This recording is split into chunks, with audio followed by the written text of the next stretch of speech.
Hi folks, Motormind here. I'm just doing a Scotty Kilmer video review on a video he's done 3 weeks ago called 3 different products or additives that will help your vehicle last twice as long. Now in this video, he did 3 different vehicles. I'm just going to concentrate on the second vehicle he did, which is a 2007 Corolla, his diagnosis and what he thinks in his repair, his repair. And so let's go with that. Alright, so let's start it. Motormind.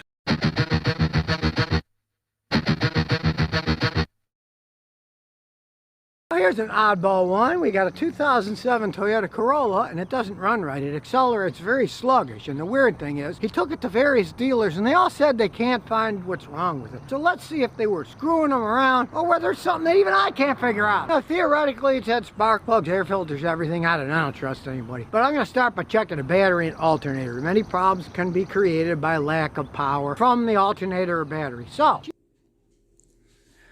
well, lots of problems can occur from having a faulty battery or a faulty alternator. Acceleration problems with a vehicle is not one of them. I've worked in this industry for a long time, and I have never ever seen a faulty battery or a faulty alternator lead to the customer's complaint of being a lack of power or lack of acceleration. Most likely you'd have a hard start or no start condition, or you'd have battery light on the dash, or you'd have accessories, you'd have electrical problems. But a slow acceleration problem is not one you'll have from doing a battery. So his test to try and look at the battery, I don't know why he's doing that, because it's a pointless test for the customer's complaint, which the customer's complaint is a lack of acceleration or / lack of power. So it's wasting time, and it's a pointless test when it comes to this fault.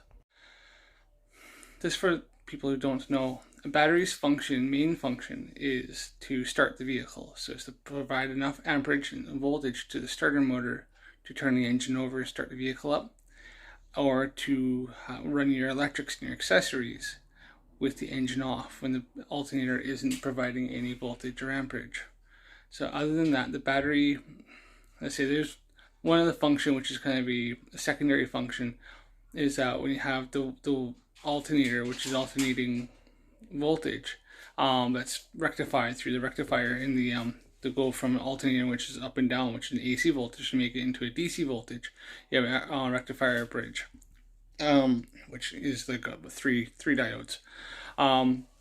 Now the battery can kind of help with if the alternator spins up, if it causes the voltage to go up and down, it kind of just allows to give a more consistent feed for electrics and stuff for the batteries and to the computers. That's more of a kind of secondary thing. It kind of acts as a bit of a cushion.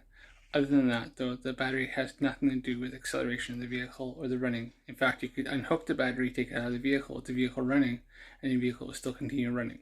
So that kind of shows you how much that battery is actually helping out, as long as the alternator is healthy. If the alternator is not healthy, then take the battery out, and then that can, then the vehicle could die, could stop running. And that's because the battery is providing power to the electrics, and that's if you have a faulty alternator. If you have a faulty battery, you'd have more likely a problem with the starting issues than you'd have for a running issue. cheapest battery you can get from AutoZone. Check the old battery. Since it's not a very expensive one, who knows? Now it says 520 cold cranking amps, so set it up for that. In vehicle, battery post, top post, regular, cold cranking amp. Got to put it way down to 520, and let's see what it says. Good battery. Okay, now we'll check the alternator. So start it up. Honestly, what he did right there, starting the vehicle, is pretty much all the testing to do to see if that battery or any of that is affecting the running of the vehicle. Does the vehicle start? Does it sound fine? Yeah, it's not affecting acceleration of the vehicle. Not even close. That's probably more than you need to do for testing the battery at this point for this fault. That's working fine. So we know it's getting correct voltage to everything. Now let's just take a general overview of the engine. Make sure they weren't lying about the air filter. Now that's clean. Okay, all the hoses are hooked up. There's no loose hoses anywhere. That's all on. So we'll take the stupid beauty cover off. Everything looks pretty normal so far. So let's check out a spark plug. We'll take the number 1 out. That's the one in the front of the engine. They don't give you enough working room, so you got to pull the wire off. And that's always fun on these. You got to squeeze and pull. There we go. All right, that's out of the way. Now we'll get a spark plug socket, pull out the spark plug, and we'll examine it. Pretty much normal color, grayish. There's no soot or anything on it. So we'll measure with feeler gauges. It's 44 thousandths of an inch. Him testing and pulling the spark plug was actually another pointless test. There's no customer complaint of the vehicle running lumpy or having a misfire, nor when you started the vehicle up, you don't hear a misfire.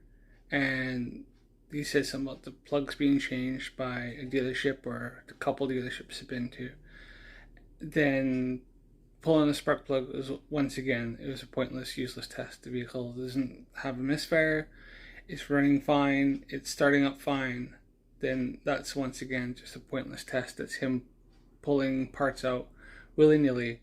And what he's pretty much using something I call in the industry diagnostics, which is just guessing, hoping to come across something. He's not actually diagnosing a problem. He's just pulling parts off, hoping to maybe possibly stumble upon something. And the weird thing is parts that have already been changed, they're brand new parts. So even I know you can say new parts can be faulty, but if there's a faulty spark plug that have been put in or a damaged spark plug, the vehicle would have a misfire, and then you'd be chasing a misfire. That would be, and then the lack of acceleration would be a symptom of the misfire. But like the customer's complaint, and that what the issue is a lack of acceleration. I'd just like to also point out the very first thing he probably should have done is took the vehicle for a test drive and confirmed the customer's complaint. One of the very first things you do, diagnosing a problem, it would just be confirm the customer's complaint. It's taught in year 1 apprenticeship mechanics. So he's missed the most basic step right there. So yeah, the spark plugs, and you'll see in this, spark plugs are fine. Of course they're fine. Vehicle doesn't have a misfire. Coils are fine because the vehicle doesn't have a misfire. Injectors are probably fine because the vehicle isn't exhibiting a misfire issue. If the injector is clogged up, then you'd be reporting a misfire and the vehicle will be running lumpy. If the gap was wrong, it can run wrong, but it's gapped right and it's running fine, so there's nothing wrong with that. So we'll put this back together. Nothing obvious showed wrong, so we'll plug in the scan tool. See what it says. It's reading all the information now. It knows what it is, so we'll do a network scan. This baby's only got 118,000. That's not much for a Toyota Corolla. Well, I think 117,000 about 500 miles isn't a lot for Toyota Corolla. The vehicle is still 15 years old. So, I mean, mileage aside, you also have to look at age. Perhaps the vehicle just does a lot of short journeys. It's a secondary vehicle, just used to run around to get the groceries and get the kids from school. So you do have to take that in consideration. High mileage can have issues, but also low mileage can have issues. The vehicle is just doing a lot of short runs, not getting on temperature. You can get carbon buildup in the combustion chamber and in the intake, and it can actually cause other issues because the vehicle is just not being allowed to get the operating temperature to start burning cleanly. So I mean, him saying that comment, it's a double-edged sword. So I mean, it was maybe low mileage. It's also a 15-year-old vehicle. Now it does have one failed module. Let's see what it is. It has a code for failed engine immobilizer system. Well, that can't be making the car not accelerate right. That's immobilizer system. That in the key, the chip in the key has to match the computer. If it doesn't, the car will not start. It starts, it just has no acceleration. So that's not the problem. So we'll switch over to live data. In this case, you're better than a computer. The computer hasn't found any failure, but it doesn't accelerate right. The computer's only going to trip code. Sometimes it has to go as much as 25% plus or minus the normal data, which, hey, if it's 23%, you can feel it running poor, but it won't trip any code. We're going to start looking at the data. Short term, it's subtracting fuel, but long term, it's adding fuel. It's odd. There's a fuel trim is kind of squirrely. Let's try to figure out why. Now this is the part where I want you to kind of pay more of attention, and as I did, and I did actually notice something that was significant. Now he is saying in here is that they're a little bit squirrely. There's one is about a little bit positive, one's a little bit negative. Now normally general rule of thumb is if it's within 10%, and each one's within 10%, and the whole and add them together is with 10%, then you don't normally think you have a problem. Remember, this is a 15-year-old vehicle. It's got almost 120,000 miles on it. So a little bit of fluctuation is fine. Now, if you did look at ones, if you have, so you do actually add them up. You add them together, and that's how you kind of know. So if one's +2, short term is +2, and long term is -2, do you have 0? Then that's fine, and they're still within the 10%. If you go outside of 10%, then you're going to start looking for, okay, I have an issue. Now, if short term and long term are both negative, taking away fuel, then you think, okay, well, we're running rich, and it's trying to draw fuel away.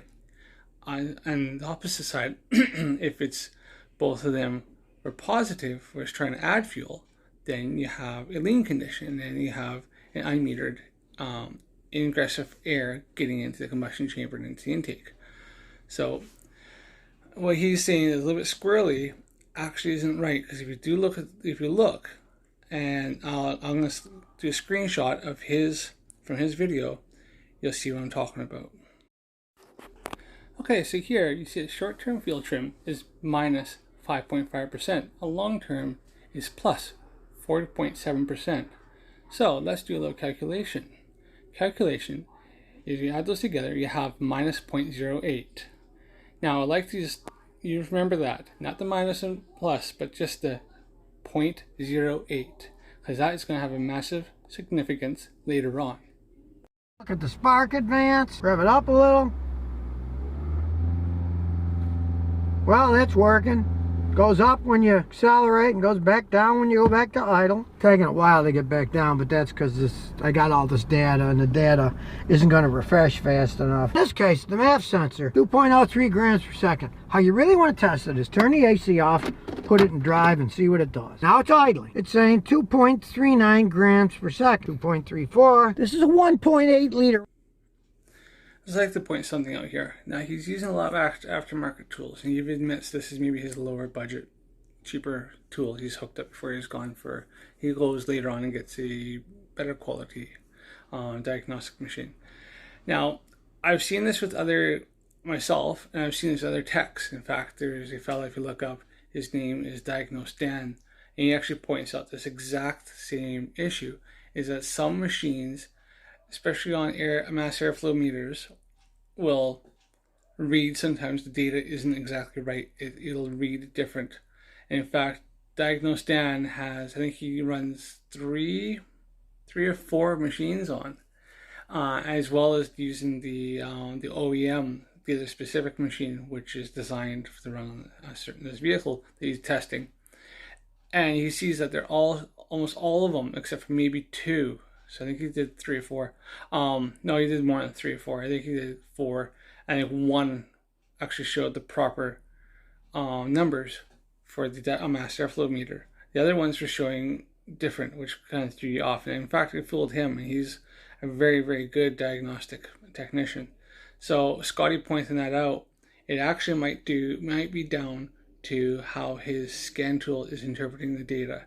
So you kind of have to take stuff like that with a grain of salt, but that's where you have to know your learning equipment to know what you're looking at and kind of go, all right, something's not right there. And but if he's taking it for the God's honest truth, he could actually be dropping himself, going down a rabbit hole, and maybe even trying to condemn a perfectly fine part.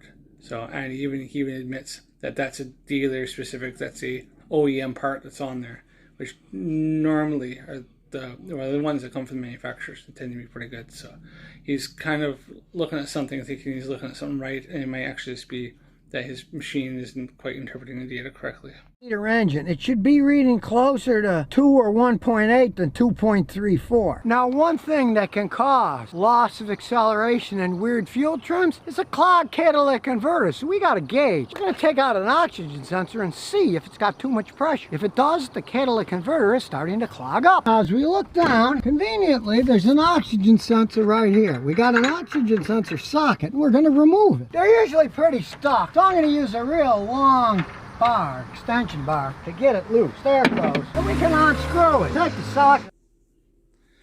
Now, Scotty is kind of sort of correct in ways that a clogged catalytic converter would cause issues with acceleration and a lack of power. That being said, though, you'd see the fuel trim numbers would be changing, and the readings would go more and more rich the longer you let it run, and especially when you went higher RPM and held the RPMs up, you'd watch it'd go up rich and then it'd start driving it more and more lean.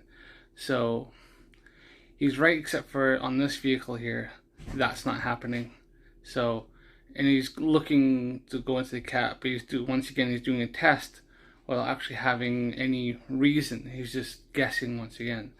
Also, he is correct that a lot of times, to get to those upstream O2 sensors, if the vehicle's been running, it's quite hot. They're normally right by or on, sometimes on the exhaust manifold, and sometimes quite restricted access. You do need a special socket or something to get them off a lot of times. And so I would say, unless you have a more specific reason why you're pulling that off, like I say, if you've seen something that's suspicious, then like I said, if you're watching the field trims, you're watching them holding steady RPM, and then you're watching it's driving lean, and it sees the lean conditions going more and more lean, and you go, all right, there's something going on here. Why is that being driven lean?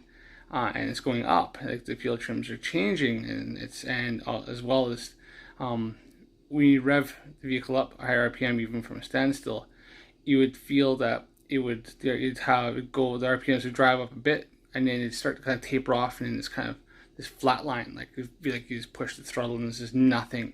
And that's because you're getting building up back pressure, and the engine's trying to have to push, and it just can't push.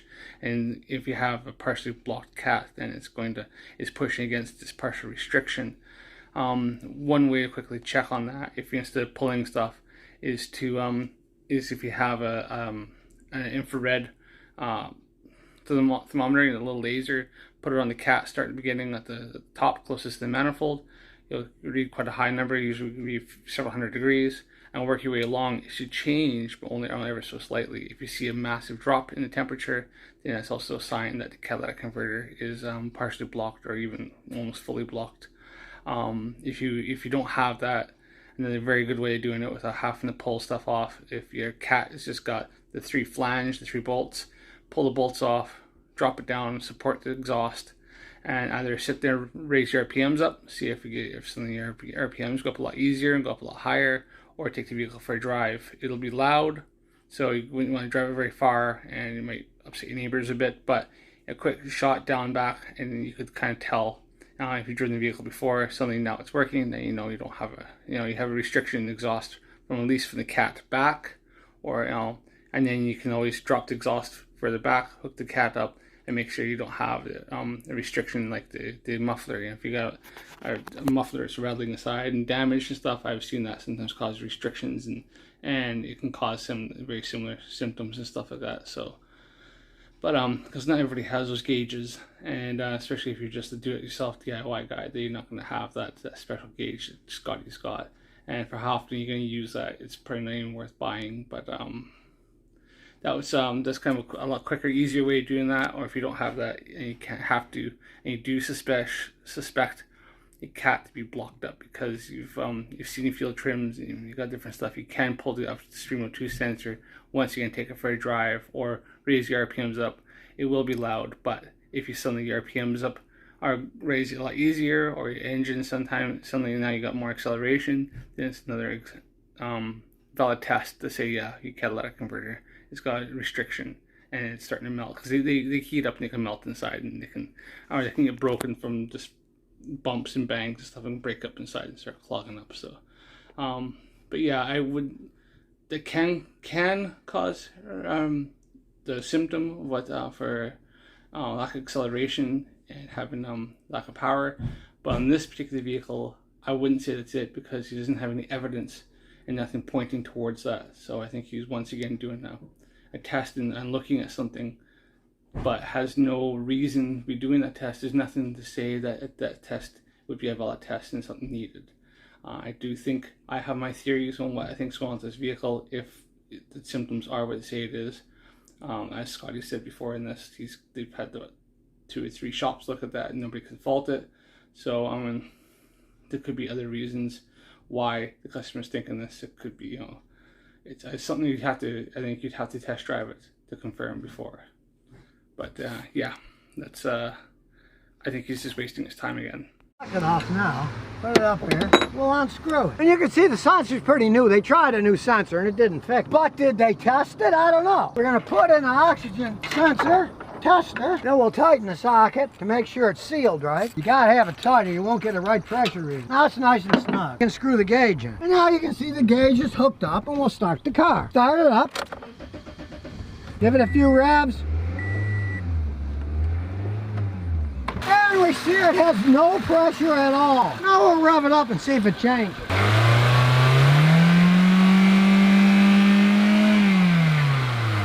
As you can see, the gauge moved a little, but it means nothing. If you have 2.5, 3, 4, 5 pounds pressure, the cat's clogged up. But this stays pretty much at almost no pressure at all, meaning the exhaust system is free and it's not restricted. So it's not there. We'll remove the gauge and the socket adapter. Then I'll use my magnet to pull it out. I use a magnet so I don't burn my finger. So I'll blow into this one. And you can see it moves. I blew in it, so the gauge is working fine. So now we're bringing out my big boy, my OTC high-level scanner. See if it gives us more information we can use. Since the MAF sensor's already been changed, and then it's got an indepth one, the correct one for the car. It's not that. He said he had the MAF sensor changed. It made no difference. It still ran poorly. Let's see what Bosch has to say. We go to diagnostics, auto ID. I'm going to do all the mode 9 data and mode 6 data. It's a much more specific machine, so we get a lot better information. Start it up and do data stream. Since we're having problems with the running, we're going to do engine transmission. Now we'll start with all data items just to get a general overview. Now as we look, the long-term fuel trim, it's adding fuel. So long-term, it is running rich. He's incorrect. If it's adding fuel, the vehicle is running lean. Positive means the vehicle's adding fuel on this particular vehicle, which means the vehicle is running lean and is trying to add more fuel to it. If it's running rich, it'd be negative numbers, and the vehicle would be trying to pull fuel from it. So Scotty's got that wrong, misreading the live data once again. Even though now the short term, it's actually subtracting a tiny amount of fuel. The ignition advance is 14, that's normal. We'll rev it up. Goes back up, and then we let go, goes back down. You notice on the previous scan tool, it took a while for the ignition timing to go back down because it's a cheaper tool. This Bosch one is much better. It refreshes quicker. Hence, when we took our foot off the gas, it went back to normal timing like it's supposed to fast. It's not the car that's doing it. That was the scan tool differential. Looking at the rest of the stuff. Got to refresh the screen now. And we can see at idle, it's 1.96, 2 grams per second. That's normal at idle. Now when we bring it up to about 2,500 RPM in neutral, it should read about 7 grams per second. We'll get it up to 2,500. There it is. So it's reading right there. I got it down a little. It's hard to keep it up, but that's working. It's going up and down like it should. Now that is a new Toyota indepth mass airflow sensor, but you can't trust anything I did. Like I said before, he was thinking, oh, with the O2 sensor, the mass airflow is reading wrong on the other scan tool, and then he's put on a different scan tool. Now suddenly it's reading right. So there you go. It was the scan tool that was just misinterpreting the data a bit and showing the live data was just a little bit off. It can happen. You kind of have to understand these things when you're using your equipment, that sometimes, it can be variations and stuff like that. And even sometimes I've seen snap-on and some of the higher end Autels and stuff. Sometimes it depends on the vehicle. It's not all, it won't do with all vehicles, but the other one that he was using, he was obviously reading the data, displaying it a little wrong. So there you are, as I said before. Now, one thing I'm going to bring up, and he hasn't looked at, and I don't know if anybody's noticed that this vehicle is a VVTi engine. Now, one thing that there could be a problem with, and he hasn't looked at the data, and I can't see it because it's going through too fast, is sorry, is the he hasn't looked to see what the cam phasers are doing. If the cam phasers aren't moving or they're not moving enough, that can cause a lack of acceleration and low power. Or if the cam phaser is stuck, you could tell that on live data because you'd have a reading for that. But Scotty hasn't thought to look at that. That's one thing I'd want to see, but Scotty's is probably a bit more too advanced for his knowledge and stuff like that. So that could be why he hasn't even bothered to look at that.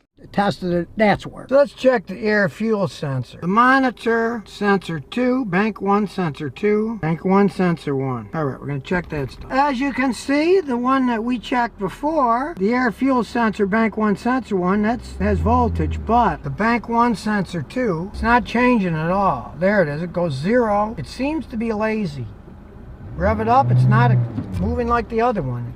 Eventually does. So we might have a lazy oxygen sensor, but let's go further. Now looking at the fuel system, we got a long-term fuel trim it's adding, so it's running slightly lean. Now it shows no misfires at all. So this is a real quandary.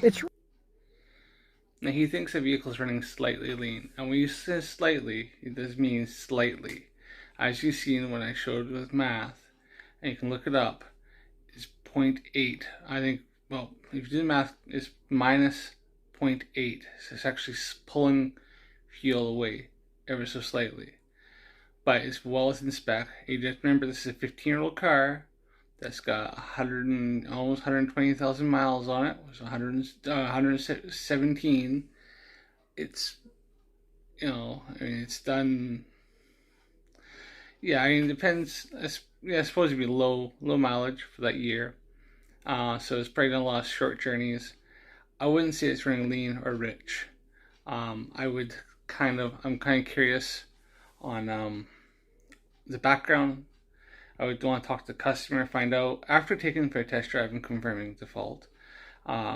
There's other things I think that need to be looked at. I would think, say, you need to look at maybe the VVT system, make sure it's not gummed up. Make sure obviously the oil and everything's serviced and everything's fine. It should be all up. But the VVT systems, they have a little filter. It looks like a little screen that goes into the cam phasers, and those sometimes can get gummed up a bit with just sediment and stuff that's in old oil, and that can cause either they're not moving as right or get jammed up, or the phaser could be just be worn out. Like I said, it's not exactly a new vehicle.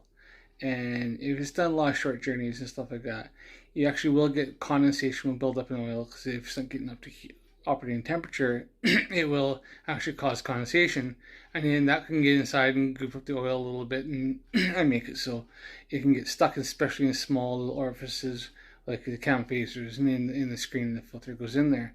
It's actually quite easy to sort out. And normally the phasers, or even sometimes the sensors, they have a little where it'll tell it where this phaser is. They have a little bit, and it can actually get jammed up a bit. I have seen that, and I've cleaned that out. So there could also be issues with maybe is the transmission. What's the transmission like? Is it slipping a little bit? Because that can cause obviously acceleration problems. Or like I said, or I even may look at the fuel pump. Or the fuel filter. Is the fuel filter like? Fuel filter is gummed up, then the vehicle's not getting enough oil, enough fuel, enough fuel supply, and that can cause running issues where it can idle fine, but when you ask for more fuel, put a load on the engine, then suddenly it's not getting enough fuel, and that can cause or have lack of acceleration as well. So there's many other factors, and I do think Scotty's just not even on the right planet, let alone on the right track. So he's just all over the place. It's running just slightly lean. I'm guessing the fuel injectors are just kind of old and worn. A lot of times you can clean them. Gonna try some of this royal purple. Alright, so now once again, Scotty's just gonna try to fob this off to just you throw in this injector cleaner, it'll fix the car up, no problem. Unfortunately, he has not shown a shred of evidence to think that the injectors are dirty or causing any problems. If injectors were clogged up or not, and were dirty, you actually would have most likely other symptoms, i.e. you'd have probably misfire issues. This the vehicle is not running lean. It's or very very slightly. We're talking like I said 0.8 of a percentage on a vehicle that's older. I would think that I wouldn't think that's an issue at all. And you look further on, you're going to see it doesn't make any difference here. As I've said before, fuel is a very good dissolvent, and modern fuel is a very good cleaner. Back in the old days, probably when Mr. Kilmer was just a young boy, fuel didn't have the cleaners, didn't have the additives that the fuel companies put in nowadays. So for him to say, "Oh, it's going to be this," fuel. As I said, you got like the Esotecron as an example of a fuel that they put extra cleaners in, and all the fuel companies do that. Unless you're getting like a really, really cheap fuel from a really dodgy gas station somewhere, or you're some farmer who has fuel stored in a big tank on that you just fill up once per year, and you keep filling up out of that, and then it's been sitting there, and you can get moisture built up in there, and you get rust built up in there from the moisture, and just sitting there on the hot, it goes hot and cold, and you got all this stuff like that in a middle tank. And I have seen this. I bought a vehicle once that actually the guy brought it into a dealer that I worked at, traded it in because the vehicle had loads of issues. It kept stalling every so often. I bought it for cheap because the dealership is just gonna auction it off, and all I did is drop the fuel tank, clean all the rust and crud out of the fuel tank, change the fuel filter, stuck it back in, and the vehicle never had a problem. That was it. It just ran fine. And that's just an example of where you can have poor quality fuel or a poor quality container, container where you're drawing off of. I don't see any evidence showing that the fuel injectors are causing problems in this vehicle. Like I said, I'm going to stand by. I think there's other things going on which Scotty hasn't looked at, and so I can't diagnose the vehicle. I haven't looked at it myself, but I'm also curious on the customer. We speak to them, see, did they just buy this vehicle? What vehicle did they have before? How are they driving it? There's questions answered. If 2-3 other shops have looked at it and they couldn't find problems, they've also done some diagnostics themselves, threw some parts at it and sent them on their way. Now the customer's still complaining, but then you kind of go, well, why? Why is it that these other trained mechanics couldn't find a fault? But yeah, Scotty thinks he's going to dump in this injector cleaner and that's it. It's going to solve all the problems. If that was that easy, the dealerships would have done that. In fact, I guarantee each one of them would have done that. They would have dumped things in because it's a dealership. They upsell, right? Injector cleaner, that's an easy upsell. That's pure profit right there. So it's probably already had stuff running through it. So his Royal Purple is going to solve the problem. It's just, I don't see how it's going to solve the problem at all. There's nothing to prove it, and there's other things that most likely are this fault. Put in a gas tank and see what happens. Got the nice funnel so it fits right in. So in this case the funnel got stuck, so you got to stick your finger in and then pull it out. Well, isn't that just the cat's meow? There it goes. You can always wiggle them out. We'll start her up, go for a good half-hour drive, and we'll leave it in second gear so it'll rev higher and burn quicker. We'll let it tick at about... Just like to point something out here. Just to the left tachometer there, it's a little orange light. Well, that looks like the check engine light. So this vehicle actually has a fault now. And this vehicle also now probably have a DTC that Scotty will most likely just clear. Say 4,000 RPMs for about half an hour of driving. Well, we've driven around now, so let's check the fuel trim now. And you can see the long-term fuel trim has gone to 0.8%. So as you see there, what did I tell you when I said before? Remember the number 0.8%? Well, there it is. So what has happened here? I can explain what happened here because I can at least tell you this. Scotty, as you see, the EML was on, and engine management light, check engine light, what you call it, was on. He's cleared the data, cleared the fault codes, and now cleared the adaptive memory and data. And so it's to set the vehicle, set it all back to zeros. And now the vehicle is going to compensate a little bit because it's still going to have that little discrepancy of 0.8. So that's what you're seeing in the long term, because long term, we'll be at that, and in the short term we'll adjust quickly. Short term is quick, long term will be set. And 0.8 is a very, very small amount, especially on an old vehicle like that. It's nothing to be worried about. So has this fuel cleaner fixed anything? No, it hasn't, and I've proven that. I've proven it using Scotty's own data, live data that he's got off his own scan tool, that nothing has actually been solved here. And he didn't show the vehicle before and after to say, oh look, it's accelerating now better. Look, it's revving better. I'm gonna rev it up. Oh look, it's quicker now. It's got the throttle snappier. Or oh now we get the speed a lot quicker. Before it's a lot sluggish. You see nothing of that, right? And so there's other things. It could be a slipping gearbox. Could be a lazy fuel pump. Could be a fuel filter is dirty. It could be cam phasers aren't operating, aren't phasing, and so they're stuck over, and it's causing, maybe it's the cam phasers are designed to give you better fuel economy but also more power. It'll have one setting where it's lower RPM for taking off, and it'll shift over for higher RPM and for highway and stuff like that, and how much air is coming into the engine. So it's more likely, I think, that's where the fault is, if there's a fault with the vehicle at all. There's no evidence, nothing showing that the vehicle actually has a fault. He hasn't done any test drives, or if he has, he hasn't shown it to show the before and after, and show, look, here's a fix, here's the numbers, here's the vehicle operating as it should, here's, you see it before. So in closing, I'm going to say that this is a non-fix. Scotty hasn't fixed his vehicle. He's done this numerous times, but now this is a video in which I can prove it using Mr. Kilmer's own video and using his own stuff like that. So unfortunately, he's just doing diagnostics. This is a very typical thing for Mr. Kilmer to do. He doesn't really diagnose anything properly, and this is just, once again, evidence. I do these videos only just to highlight that people like him that are just parts changers, they're not actual proper diagnostics. They're trying to show you this is how you diagnose this is how you fix this, but he's actually not fixing anything. He's just guessing and seeing it on its way.